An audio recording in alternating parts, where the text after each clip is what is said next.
SMP gue udah suruh bongkar motor. Itu nggak siapa yang ngajarin? Siapa, Om? Yang ngajarin tuh Imanes. Kelas 1 SMA gue bandel banget kan.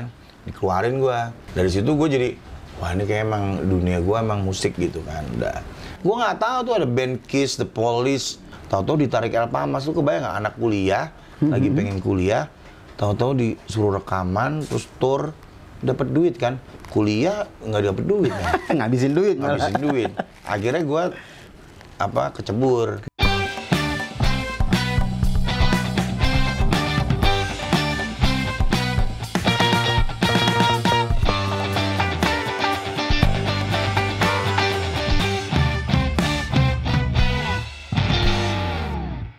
Gue tuh pernah sekolah 3 tahun di Jogja.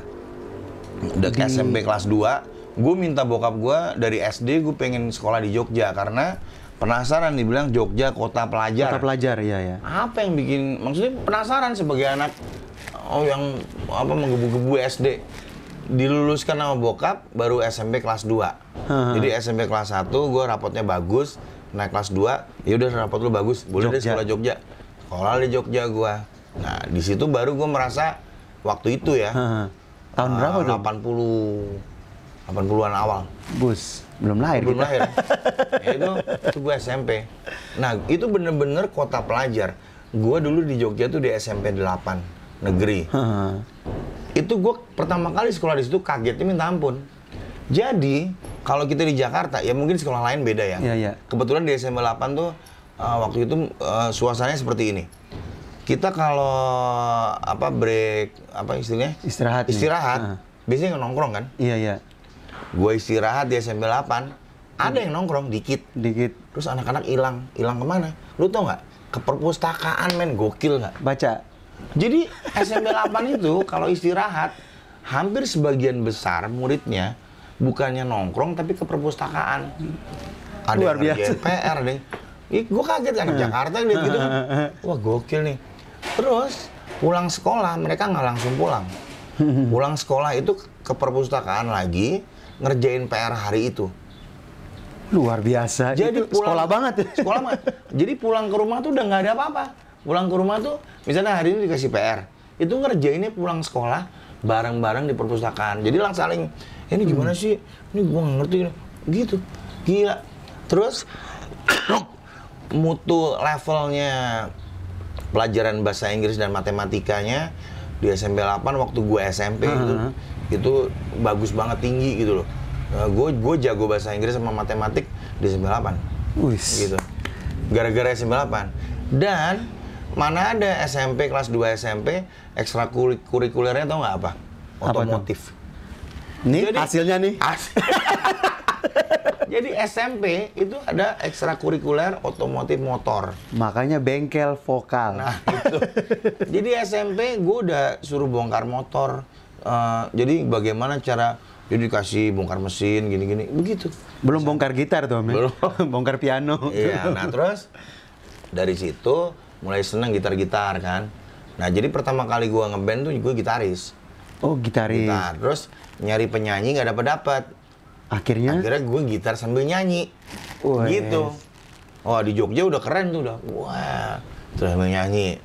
Terus nggak usah diceritain bagaimana ceritanya. Kelas 1 SMA gue bandel banget kan. Dikeluarin gue dari sekolah. Balik ke Jakarta. Dengan wah di Jogja gue udah keren main gitar gitu kan. Sampai Jakarta langsung minder, men. Jadi gitar yang gue bawa itu dan permainan gue tuh di Jakarta istilahnya segini cuman. Jadi gitar di Jakarta tuh jauh banget sama mainnya sama gue.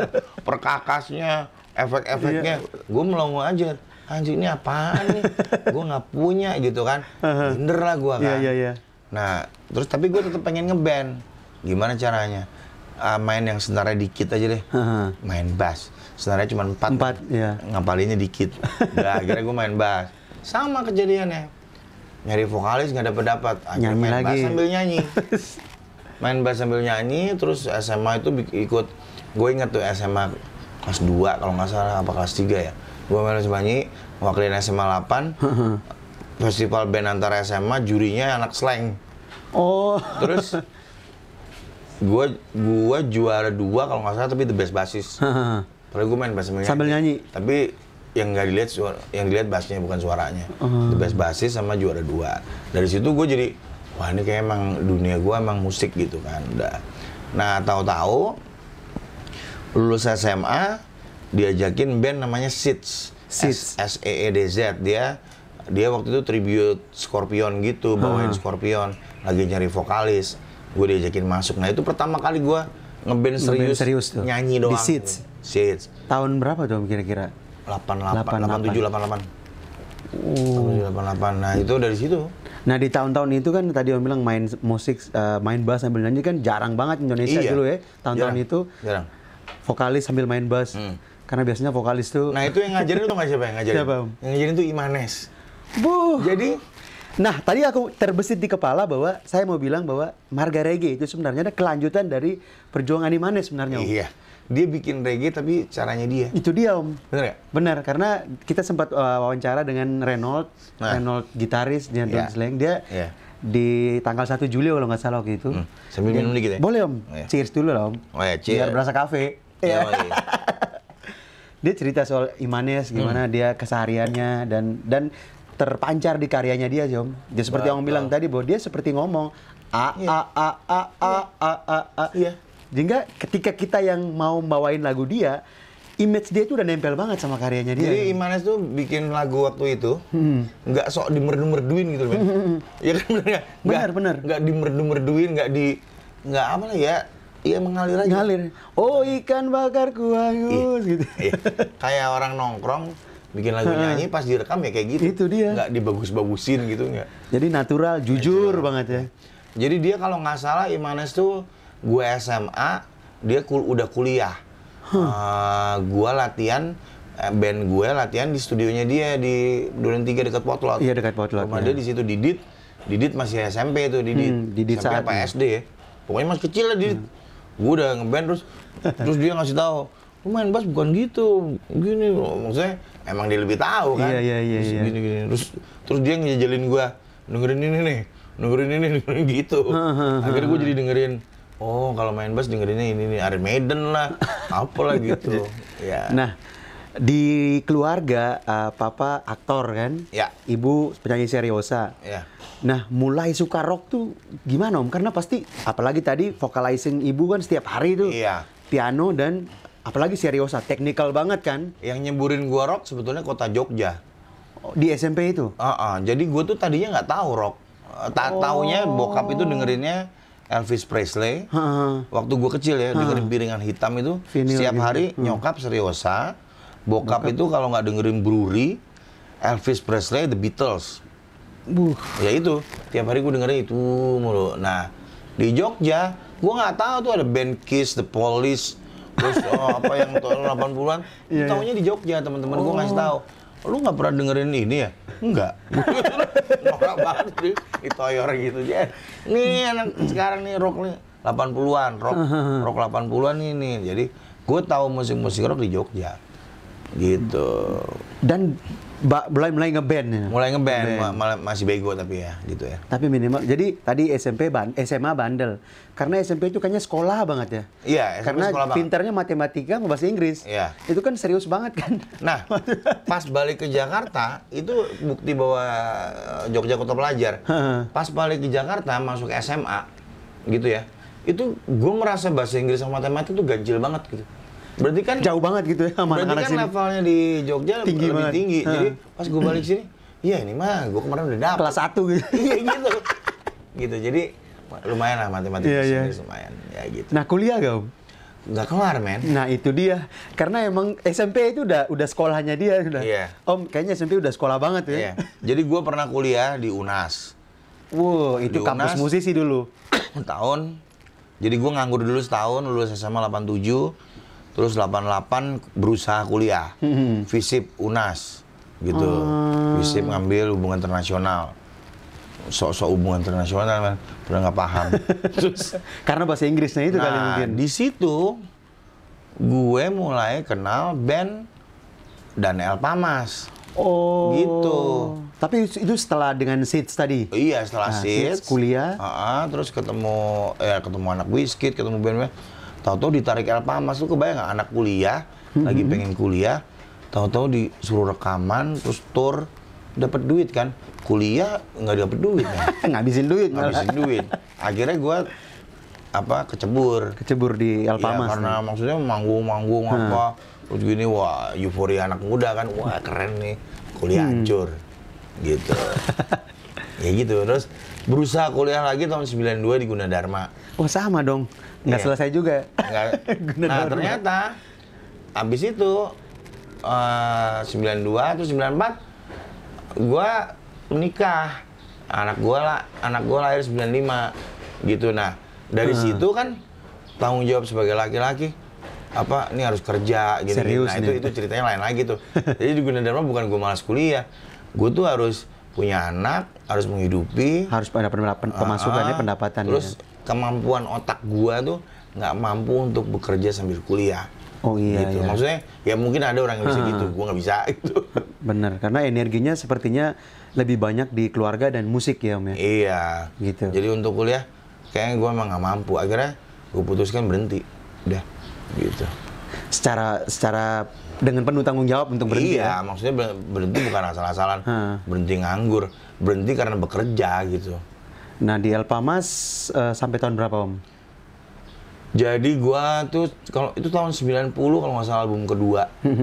Terus gue sempat keluar, Eki Lamo masuk, bikin album ketiga. Eki Lamo keluar, gue masuk lagi di album keempat dan kelima. Serangan balik juga. Iya. Waktu itu ya namanya anak muda sok-sok idealis kan. Kayak lu umur 19 tahun pasti lu penuh idealisme. Benar. Terus gue sok-sok yang Alpamas, padahal mereka lebih tahu dari gue sotoy gitu kan.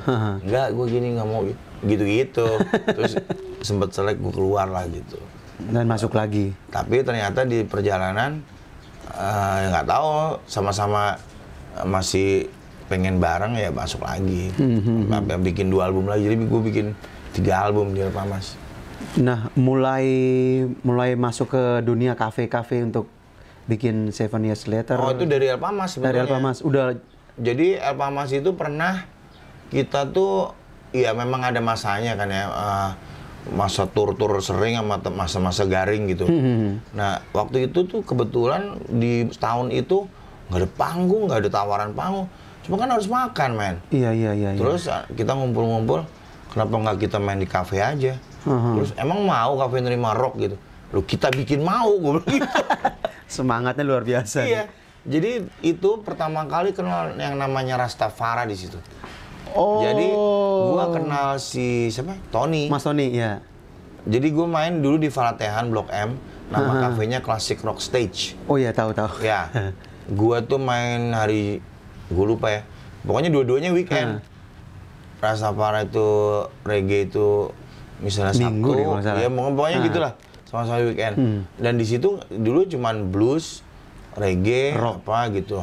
Terus nggak ada rock tadinya. Oh. Jadi Alpamas yang pertama main klasik rock. Masih klasik rock. Langsung booming. Wah, segitu langsung. Pokoknya booming lah klasik rock. Nah dari situ mulailah band-band lain pada Mulai ngikut bermunculan gitu.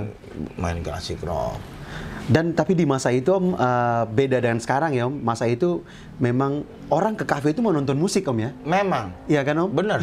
itu masa kejayaan band cafe band yang cafe. bukan top 40. Kalau top 40 dari dulu jalan terus. Iya. Kita nggak ada, dia ada dari dulu ada terus. Cuman rock itu ya pas Alpamas sama pas 7 Years main di Bibis. Bibis Menteng. Bibis Menteng. Nah, Ya, saya ngalamin. itu buat gua kejayaannya klasik rock di kafe ya itu. Gue lu tau gak gue datang ke Bibis? Bibis namanya aja BBS tuh Blues Bar. Bar, iya. Di situ cuma ada juga Tony. Ki, siapa Doni Swendra. Oh iya, blues. Blues, cuma ada blues sama reggae. Lagi. Terus gue datang ke situ ketemu si siapa? Ya bapaknya Arya tuh namanya siapa sih? Klaprot itu, Richard. Klaprot dan anak-anaknya. Rama, Di Arya. sini mana bisa? Di sini blues sama reggae. Gue nantang gini. Coba. Kasih gue waktu 2 bulan. Kalau 2 bulan gue nggak happening, ya udah kelar. Baru sebulan happening. Saking kepenuhannya sampai dikasih cover charge tuh kebayang nggak? Mana Iya, ada masuk bayar dulu, benar. regular bayar.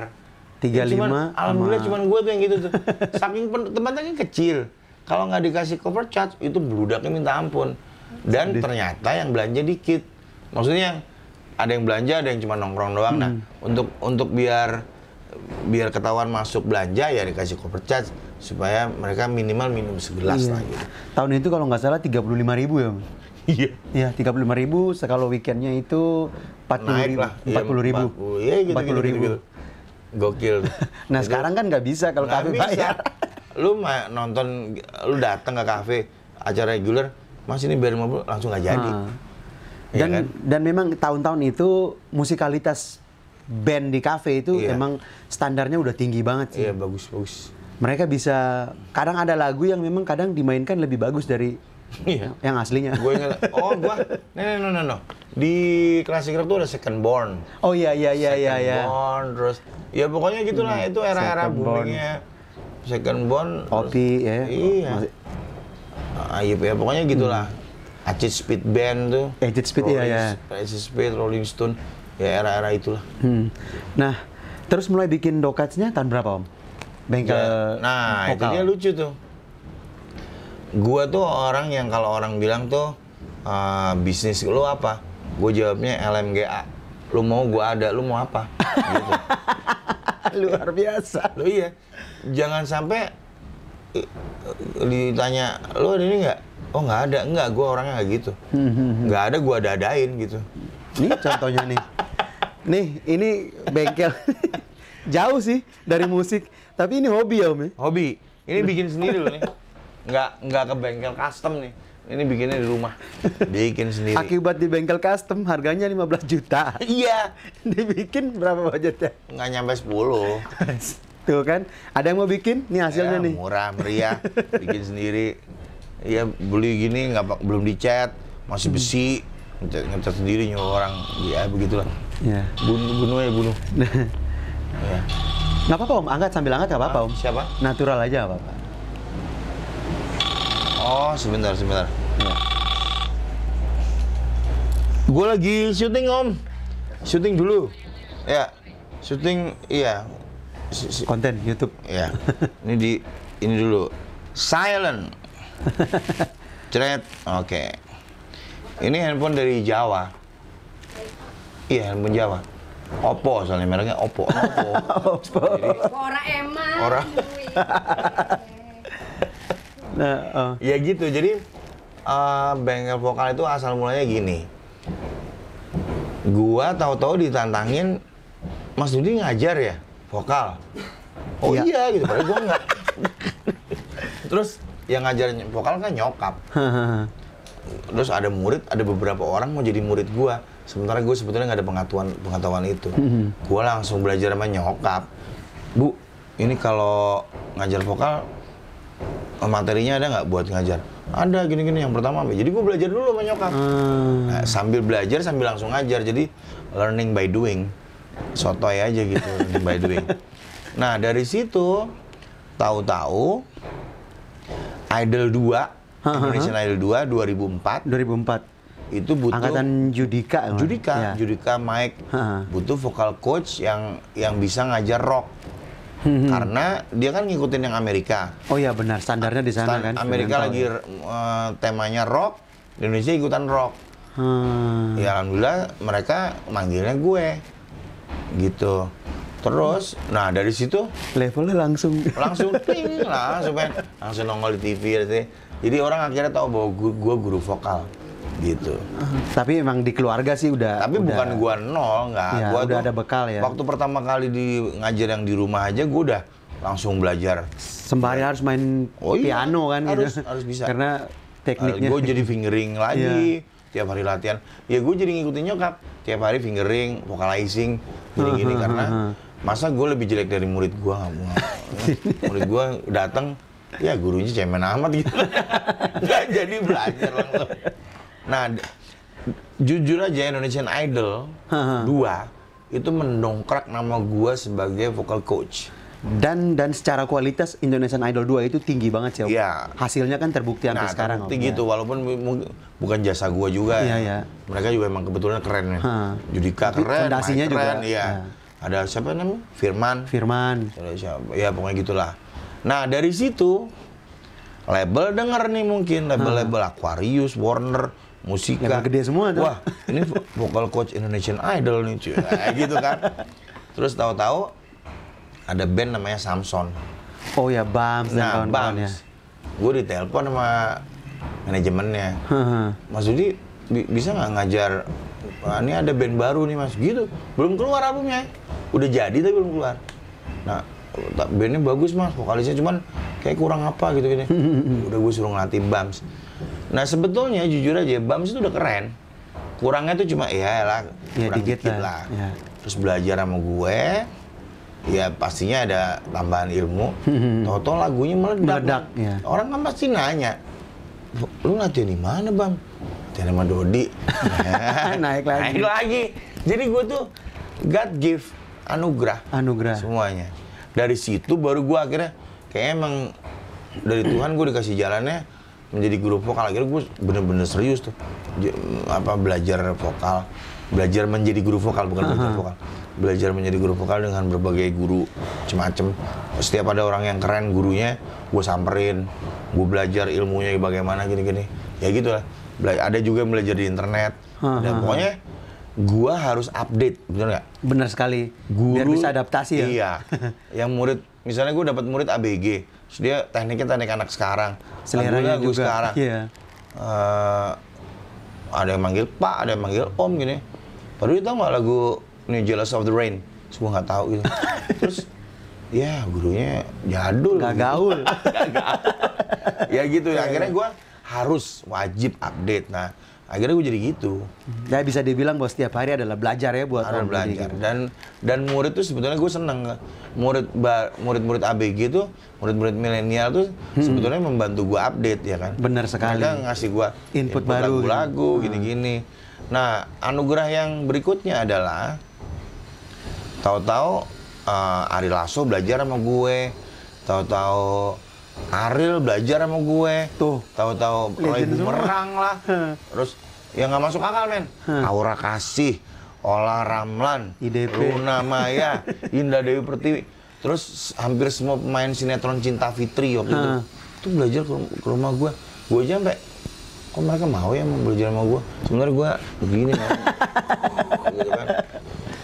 Padahal penyanyi rock, iya.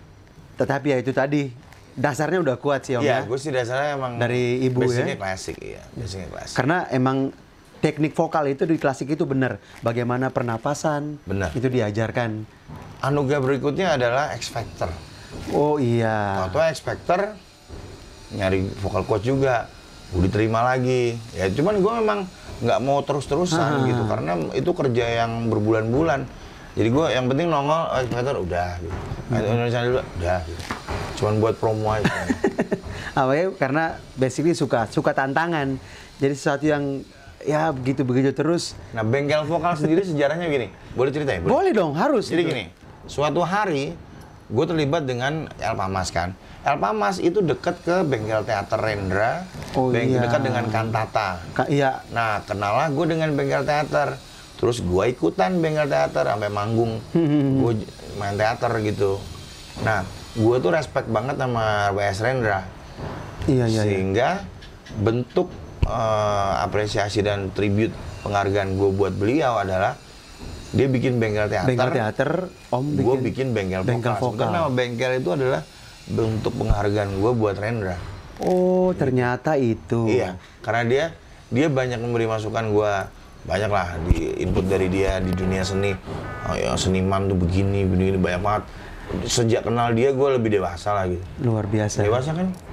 Dewasa banget ya. Kelihatan ya. Dan filosofi bengkel itu kan barang rusak dibenerin. Benar. Besi yang nggak ada manfaatnya dijadiin bentuk. Itu gitu. Dia. Makanya gue namanya bengkel. Iya, dan kasarnya mungkin ketok magic ya. Iya, ketok magic. Ada yang nggak bisa nyanyi masuk bengkel dokat keluar jadi penyanyi. Jadi beres gitu. Dan meledak semua. Tadi nama-nama itu kan meledak semua. Iya. Alhamdulillah begitu. Jadi bengkel ketok magic tabrakan, bang, hancur. Kalau di tempat lain disuruh ganti plat tuh. Lu pernah nggak lihat orang kerja di bengkel ketok magic? Pernah. Pernah ngeliat mereka kerjanya? Pernah. Oh ya. Jadi tau nggak? Itu bukan ketok magic, bukan magic. mereka memang dari daerah yang paham sifat besi. Iya. Jadi itu bisa sampai mulus gitu. Itu alasnya tangannya dia. Ini bodi mobil yang pengok, belakangnya tangannya dia, ini palu. Sampai gitu. Jadi Gokil. Itu bengkel. Nah, gue terinspirasi juga sama itu. Wah, di dunia vokal harusnya bisa gini juga nih. Lu hancur, gue harus benerin. Itulah kira-kira. Nah, apalagi kan kalau vokal itu kan beda sama kita belajar instrumen, ya, kan? Instrumen, bener. Walaupun pada akhirnya banyak vokalis juga bilang bahwa pita suara juga bagian dari instrumen. Iya. Tapi treatmentnya beda ya, Om. Beda, tiap orang beda. Nah. Range-nya aja beda. Iya, benar. Nah, ada bass, bariton, tenor, alto, ada alto, gitu. sopran, mezzo sopran, gitu. Nah, bentuk konon pita suara itu seperti sidik jari. Jadi tidak ada pita suara orang yang identik. Sama gitu ya? Nggak. Tiap orang beda. Jadi ngapain lu nyamain suara siapa ya, gitu? Ngapain? Niru gitu. Tiap orang pasti punya sisi untuk mencari karakter sendiri. Gitu. Luar biasa. Kasih aplaus dulu. Nah, Om, setelah dari band recording ya, Om lama juga di kafe, Iya. walaupun sembari ngajar juga, Iya. menghasilkan bintang-bintang baru di penyanyi-penyanyi baru di Indonesia. Iya. Cara nggak langsung bahwa kegiatan merekam itu pasti agak Iya. sedikit tertahan atau Itu kan kayak apa ya? Kayak udah perjalanannya dikasih takdirnya begitu. itu dia. Iya, ada orang yang memang takdirnya menjadi penyanyi top, Iya. ada yang menjadi pencipta lagu. Nah, gue tuh emang main behind the scene gitu loh. Nah itu, ada kerinduan nggak Om untuk balik ke area itu di mana karena ya secara nama besar Om memainkan lagu apapun karakter Om pasti nongol gitu. Iya, Keluar orang bisa tahu ini yang nyanyi nih Dodi nih. Iya. Walaupun kita nggak lihat fisik, lihat Iya. ininya. Terus main di tempat-tempat yang bisa dibilang bahwa ya kelasnya beda. Kalau di Jakarta tuh kafenya kelasnya beda dan walaupun main hari Senin atau hari apa tetap aja income-nya aman buat yang punya gitu. Sehingga Om bertahan ya. Betul. Bertahan dan dipertahankan gitu. Gue tuh lagu banyak mainnya 2.017.000 dan gue sedih jujur aja ya. Dan kekurangannya banyak di mana coba? Mutu rekaman. Lagu lu keren banget, suara lu Bob Marley banget. Udah males kan lu? Iya benar. Udah ada Bob Marley. Ngapain lu jadi dia gitu kan? Gua walaupun muka gue kayak gini, gue sabar ya. Guru paling sabar di dunia. Kalau lu cuma teriak-teriak nuntut pemerintah begini begitu, pemerintah tuh bukan musisi. Lu bisa nanya dari A sampai Z soal vokal sama gue. Insya Allah nggak ada yang bisa gue nggak jawab. No woman, no cry. No